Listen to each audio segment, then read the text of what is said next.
Fuq ix-xandir nazzjonali l-eks Prim Ministru l-eks Kap Nazzjonalista Lorenz Gonzi spjega kif iż-żieda fil-kontijiet tad-dawl kienet meħtieġa. Lorenz Gonzi kien intervistat fil-programm l-Erba' fost il-ġimgħa dwar affarijiet li ġraw tul il-ħajja pubblika tiegħu.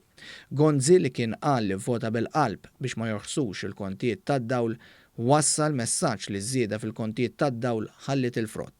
Di taż-żejt u l-prezz taż-żejt u l-prezz tal-elettriku kienu deċiżjonijiet neċessarji għal pajjiżna li salvaw il-pajjiżna f'maltempati kbar. Gonzi ġustifika u ddefenda wkoll iż-żieda tal-500 euro fil-ġimgħa li kien tal il-Ministri fil-kabinett tiegħu. Saħaq li għadu jemmen li din kienet idea tajba. Żgur li idea tajba. Għadek temmen li idea tajba. Iva, u taħseb li għandha tidħol għal-menu. U naħseb li għandha tidħol. Lorenz Gonzi kien mistoqsi wkoll dwar ir-referendum tad-divorzju. 10 snin ilu wara l-maġġoranza tal-poplu votat favur id-dħul tad-divorzju f'pajjiżna, Gonzi kien ivvota kontra l-liġi fil-Parlament.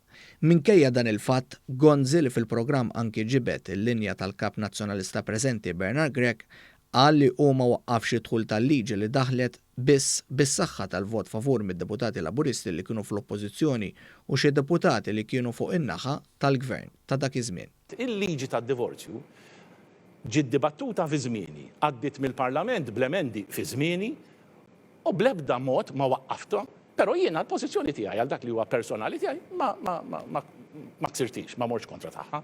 U naħseb illi neqpa nirraġuna b'dal mod. Tul il-programm Lorenz Gonzi tkellem ukoll fost oħrajn dwar l-introduzzjoni tal-munita euro, l-inkwiet intern fil-Partit Nazzjonalista fi żmienu u lilin u anki dwar ir-rivoluzzjoni fil-Libja u s-sem ta' Malta.